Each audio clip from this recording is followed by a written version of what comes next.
Merhaba arkadaşlar, bugün sizlerle birlikte kuaföre geldim. Sonra çocuklarla çıkmadığı için özür dilerim.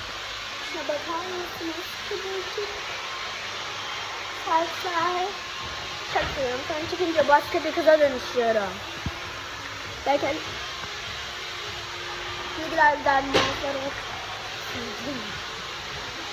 Ben de buraya gelmenizi önemli. Hemen şeyimde göstereyim size. Maltepe galiba burası. Hiçbir fikrim yok. Bilmiyorum yani hiçbir şey. Köpek geldi.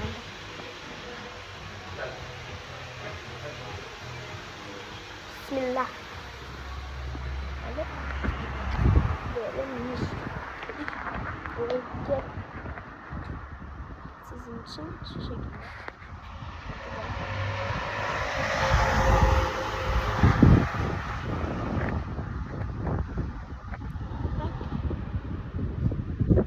Adını gösterdim, ben gidiyorum. Benim bozacak.